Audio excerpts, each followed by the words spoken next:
Today, we revisit one of the most gruesome episodes of India's history. I'm talking about the Jallianwala Bagh Massacre. If you look at the headlines from that time, they tell their own story of the carnage that took place at the hands of the man who came to be known as the Butcher of Amritsar. I'm talking, of course, about General Dyer, who actually lost his rank after the massacre, but that's what he was known as all his life. A refurbished brand new museum today stands at the place of the massacre, pictures shared by the Prime Minister himself. But there's so much that we still don't know about that massacre. In particular, the heroism of the ordinary men and women of Amritsar who stood up to the British. Those stories now captured in a new book by diplomat author Navtej Sarna. Let's go across now to Ambassador Sarna, who captures eloquently and poignantly a Punjab of a time gone by. I was up all weekend reading it, and it is eloquent, it is poignant, and it is powerful. Thank you very much, Navtej, and congratulations on the book. Many people have asked you, why fiction? This is the space of historical fiction, and you've already said that the way you can imagine characters, the way you can imagine the inner life of people, can't be done through history and non-fiction, perhaps. But your book really tells the story of also the ordinary men and women of Amritsar who stood up to the British, whose stories are not so well known. How did you come to think of writing their story? We know about Bhagat Singh, we know about Udham Singh, we know about the Gadar party. Well, some of us know some stuff about them, but very little is known about the spirit of Amritsar at the time. Well, thank you, Barkha. Always a pleasure discussing books with you. We've done this in the past, and I'm so happy we can do this again. You're absolutely right. I mean, the book does focus a lot on very ordinary people, unknown people, most of them fictional characters. Of course, some of them, mingle with actual historical characters. But the essential the material, if I may say so, comes through when you read the testimonies of hundreds of ordinary people to the Gandhi or the Congress Inquiry Commission, which sat in parallel to the Hunter Committee after the massacre. And that's when normal, ordinary people, victims, witnesses, survivors, all came forth and gave their testimony as to what happened. So when I was reading that, I wanted to tell their stories in some way or the other.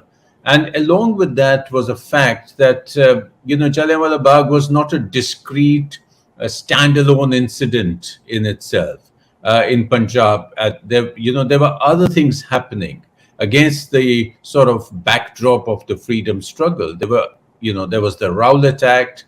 There were the soldiers coming home from fighting in the First World War. There were the Gadar revolutionaries or the survivors of the Gadar revolutionaries, because by 1915, the Gadar Revolution or the conspiracy had more or less been stamped out. So I realized that all these currents were actually mingling in a way at Jallianwala Bagh or at Amritsar or in Punjab of that period. And then they were streaming out from there. They were streaming out as the Gurdwara reform movement. They were streaming out as the stronger non-cooperation movement. So somehow all these things came together. And when you have to imagine characters, it's so much better if you can imagine ordinary people and their lives.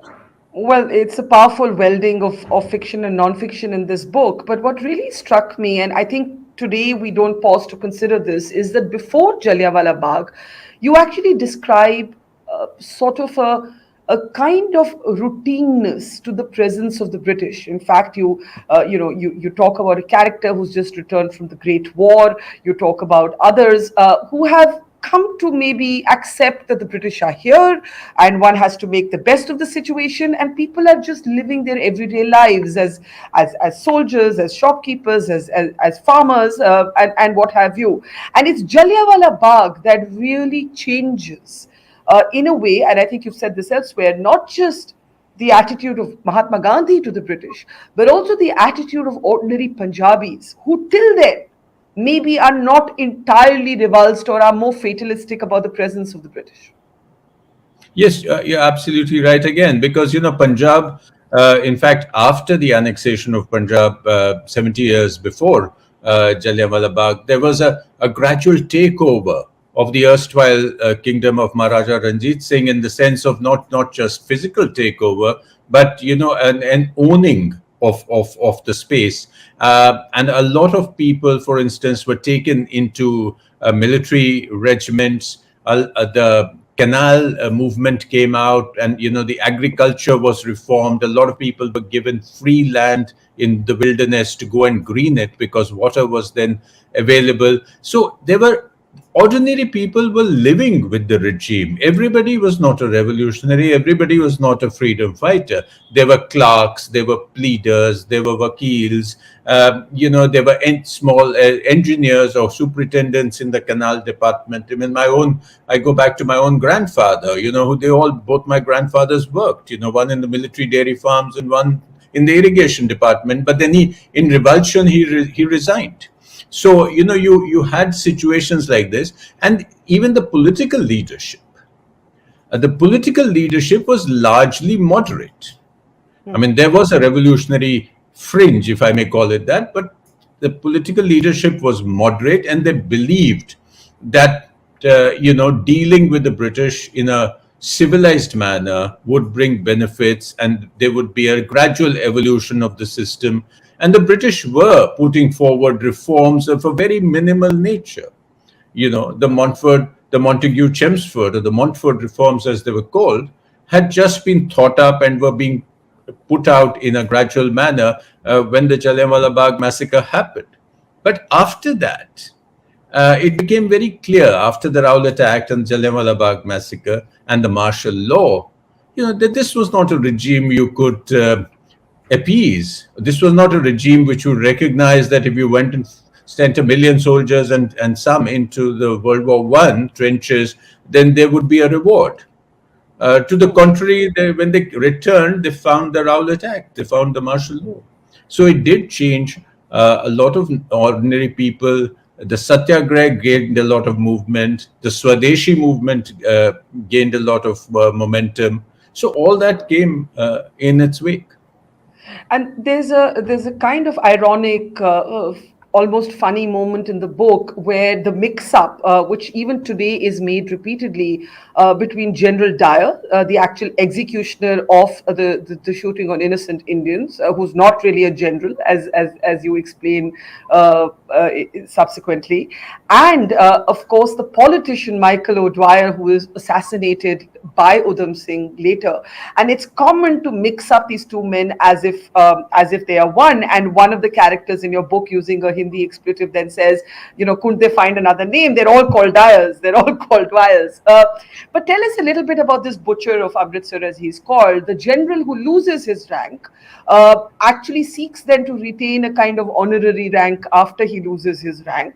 What did your research tell us about this man? We have all grown up hating, loathing this man, but we don't really know him, if that makes sense. Yes, he's not a particularly good man to know.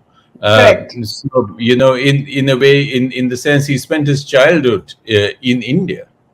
His father was the founder of the famous, what is today the Mohan Meekan Brewery in Solan. It was the Dyer brewery. His father began to brew beer in Mussoorie, in Kasoli, in Solan, in Rawalpindi, and very successfully. That time beer had to be brought from across the waters, and it used to spoil. And then he grew up here. He could speak Hindustani. He was very, very familiar with India. And there are, people who have argued in his favor that he was actually very well inclined towards Indians. But that all is that a hagiographic fiction which came immediately after the massacre. But then he was a hardcore imperial soldier. He went to Ireland. He got military training. He came back here, and there was something psychotic about him, because he rushed into Amritsar when all this was happening. In fact, it's been argued by very serious researchers that there never really was an order for him to go to Amritsar. He was in Jalandhar. He was commanding a brigade in Jalandhar, and he landed up there. And then they created this fiction that, no, so and so called me. And then he immediately took over control, and the situation was such, and Michael O'Dwyer, their names may have been mixed up and slightly different, but they were actually both. Michael O'Dwyer was cut from the same cloth. He was from Ireland. He had a vicious hatred of what he called nationalists, and he actually approved the action the very next day on the very minimal report that Dyer sent, that maybe 200-300 people died. And I was under this impression that the crowd was going to attack me and overcome my little force, so I had to fire. Now, gradually he changed his story, and he said, no, it was my duty to fire and teach the entire province a lesson, not just these people. And I had to teach them a lesson. He almost made it a religious duty. So he changed his story. And then, of course, under a lot of pressure, from Gandhi and the other leaders from here who started peppering London for an inquiry, and from the British liberal sections of the media and the politicians, they had to put an inquiry. And essentially because of Edwin Montagu, who was Secretary of State of India and was very clearly hated Michael O'Dwyer. So they set up the Hunter Committee. And the Hunter Committee, despite the fact that, they were jaundiced, they did not allow several, real Indian witnesses to actually come before them. And they had in 3 people as Indians who gave a minority judgment and a report. And under face of that result of that inquiry, he had to give up his position in India, was retired and sent back home and not given any further appointment. There was an almighty debate in England, in the House of Commons, which sanctioned Dyer to some extent, but the House of Lords went in his favor. So then he got encouraged deep into his retirement that, he had been a brigadier general at the time of the massacre as a temporary rank. And then there is a rule evidently at that time that if you had held temporary rank for a certain time, you could take it as an honorary rank after retirement. But when he applied for that, it had become a hot potato between the War Office and the India Office, and sort of it died a natural death, and as did he. I'm thinking of you several decades later. Among the countries you represent our country in is the United Kingdom. And before we come to that, this is personal also to some degree for you. Your father, his works of writing have also played their part and contributed to the writing of this book. So speak a little bit about that. Your grandfathers you've spoken about, who were like other common people in Punjab, were working and in employment with the regime, and then left, as you said. What about your father? My father was born after this massacre, 4 years after the massacre. But we always heard stories about my grandmother, his mother, and how she was there present at the parts of, what come in the book is the lathi charges on the people who were protesting for the reform of the Gurdwaras. And they had adopted the non-violent attitude. So they would go, they would get beaten up, jatha after jatha, get beaten up black and blue by police on horses, and the women would be waiting when they came back to salve them, to massage them, to bandage their wounds, and my grandmother was actually doing that. So we had heard these stories, and then of course we had a very strong sense at home of how the entire movement had also evolved into a kind of revival of Sikh identity, education, the Sikh politics of the time in Punjab, and then of course how the entire composite Punjab was destroyed by partition. And there were these days, the times when you could have this complete religious harmony people used to talk of, and then how gradually as the time of partition came, and reduced itself to bloody riots, and the riots and partition on which my father wrote extensively. So all this was in many ways stuff that you encountered at home, stories, legends, Yeah. books. And So, talk and speaking of your grandmother, and speaking also of women, as you said, one of the central characters in the book is Maya Devi, who, and you write in the prologue or the preface about how she's actually drawn from a real life story of Ratan Devi, one of the women who actually wouldn't move till someone came and actually helped her extract her husband, who was among those who was shot by General Dyer's men. The role of women, and not spoken about so much, is interesting to see a central character as female in this book. How did that come about? well, one is a absolute uh, impossibility to write a book of 300 pages and not have a major woman character. So that would have really put me out in the cold. So I did need a strong woman character, and fortunately, Ratan Devi was one of the few women who gave evidence to the Congress Inquiry Committee. And it's amazing because in the pictorial depiction of Jallianwala Bagh in movies and all, sometimes you show a lot of women victims, Yeah. and you'll be surprised that there were hardly any women there.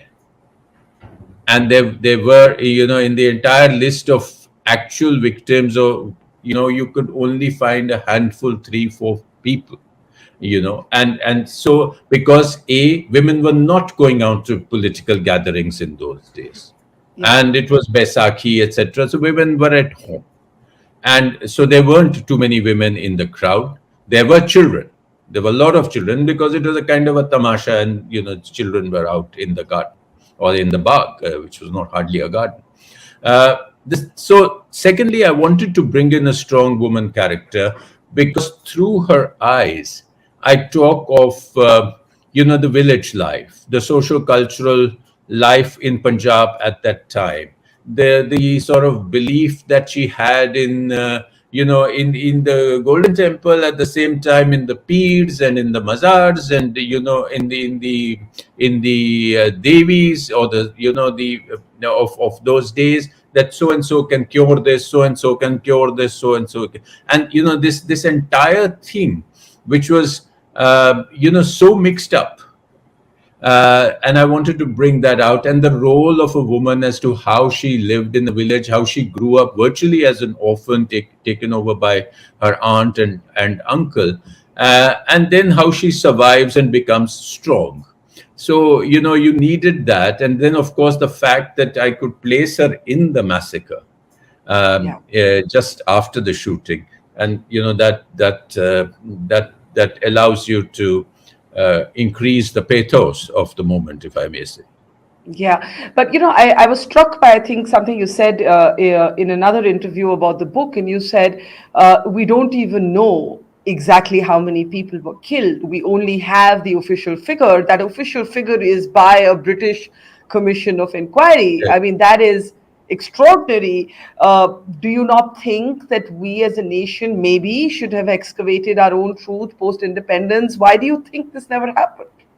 I don't know why it never happened, but there was a lot of there was a martial law imposed immediately. Very little news or information was coming out. Several large parts of the crowd were not from Amritsar. They had come from outside. There were people who had come for the cattle fair, which used to be held. The biggest cattle fair in Punjab used to be held in Amritsar on Baisakhi. There were people who had come to visit the Golden Temple and were just resting there. And there were some local people. So people tried to trace them out. People were scared to come forth because they thought if we say we were there, then we'll get into more trouble.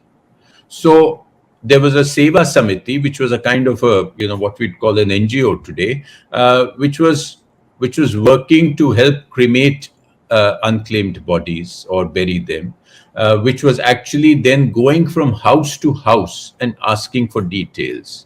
At the same time, there were independent people who came, like Madan Mohan Malviya came and said, did a survey, and he concluded that there were at least 1,000 people died. Now, Mahatma Gandhi at one stage said there were 1,500 people who died. because he was arranging compensation for them.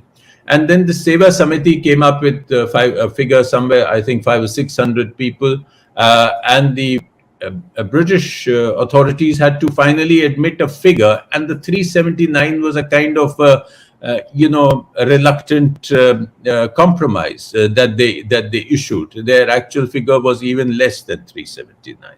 So it's now believed by modern researcher. I mean, there are books like Kim Wagner and others who've recently done historical sort of non-fiction books would place the figure anything between, I think, 500 to 600 to 700 people died, and at least 3 times that number were injured.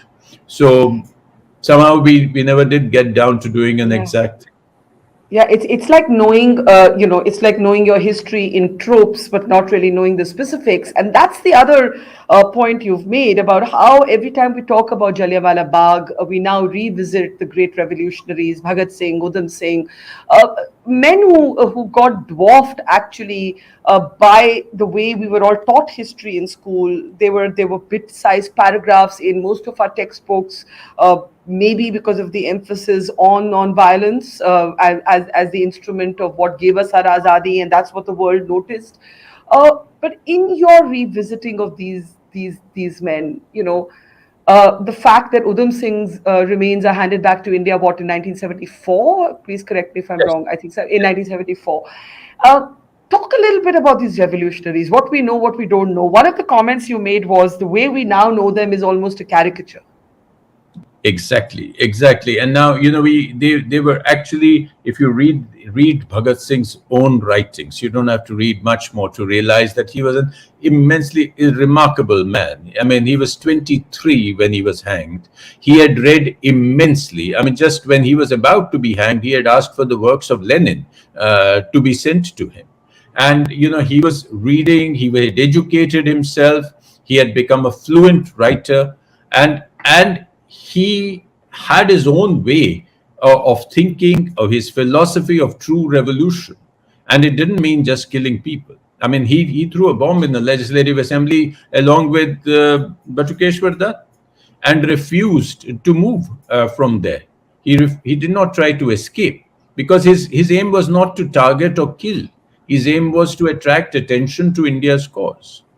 And so, he was a very different kind of person who had drawn his inspiration from his uncle, Ajit Singh, who was a revolutionary, from the Gadarites. He regarded Kartar Singh Saraba, the 18-year-old Berkeley student who came and fought for the Gadarites in India and was hanged, as his guru.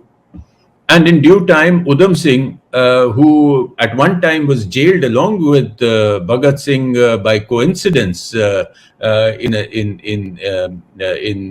Miyawali jail. No, not in Miyawali, in a jail in current Pakistan, present day Pakistan, was actually he used to treat Bhagat Singh as his guru. And he was completely besotted by the fact that, this is the way to do it. He could do it. I will also do it.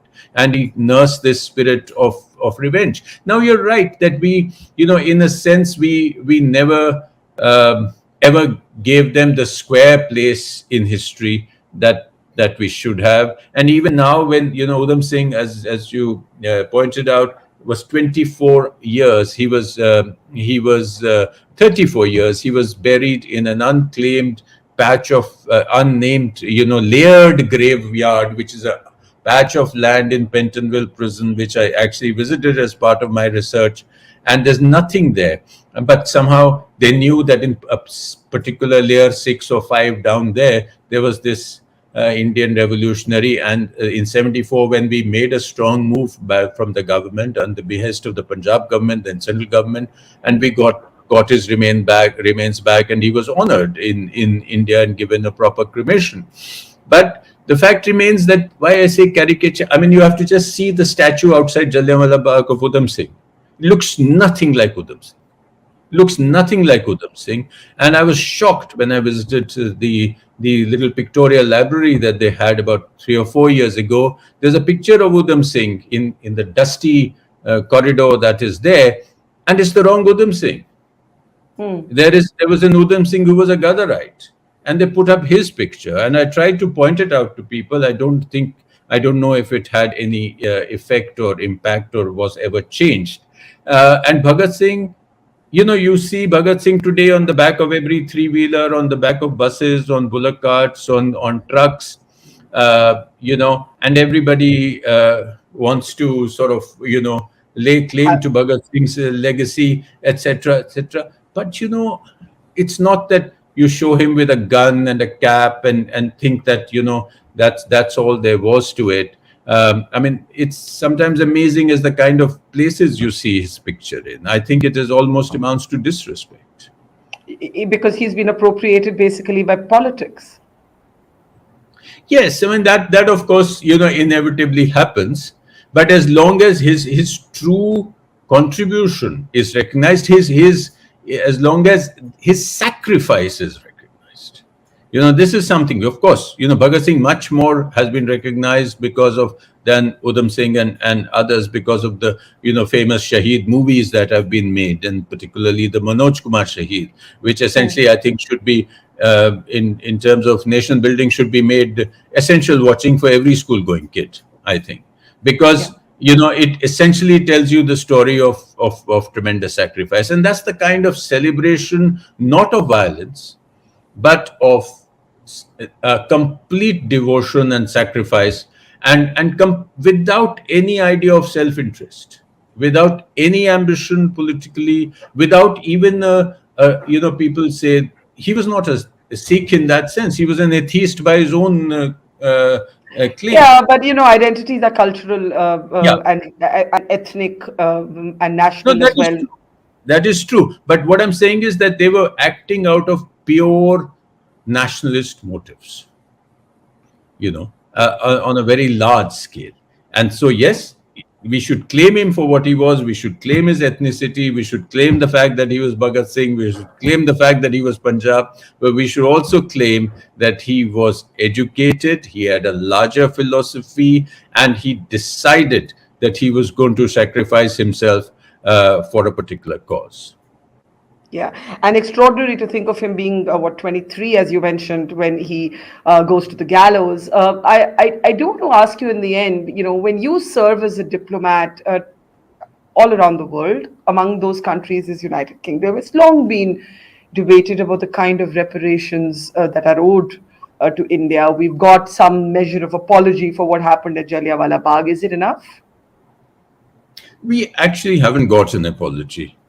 And, every year you will see that, because the last thing that was expressed by Theresa May was deep regret. Yes, yeah. And, so then there you can parse that and say that that's as far as things go. And countries don't actually apologize, be that as it may. I think what's happened today is that the world has actually moved on. And, in the current day and age, nobody is going to defend ever in England or Britain or anywhere in the world what Dyer did. There is this strong movement for reparations, for returning art objects, for a kind of, the entire woke culture, which is that, that these were things. At the same time, we can keep looking for a gesture which is satisfy us and give us closure. There may not be such a gesture, and the only healing can be done by time. So to that extent, my book probably takes away that healing for a while. Well, I was just going to argue the opposite, that Ashish Nandi had this seminal work on memory and partition, where he argued that you can't heal till you confront memory. And I'm not sure that this nation, as a collective, there could be entire generations that don't even know what happened at Jallianwala Bagh. Who was General Dyer till they see it in some Netflix version of the truth, Navtej. So I think reading your book is can hurt at times, but it is essential part of healing. So thank you for this book and for your work. Crimson Spring by Navtej Sarna, reimagining and revisiting both the Jallianwala Bagh massacre, a gruesome massacre that changed the direction of India's quest for independence. A must read in so many different ways, not just for what you learn and that you may have forgotten from your textbooks, but also as a work of fiction for the characters and for the spirit of Punjabiyat that it captures, and for the spirit of Amritsar that it captures so eloquently. Thank you, Navtej. Pleasure talking to you. Thank you, Barkha. Thank you so much. Thank you. Take care. It's great to see you here. Thank you for watching our work. If you haven't subscribed yet, don't forget to click the bell icon and subscribe to Mojo Story and support independent, robust journalism.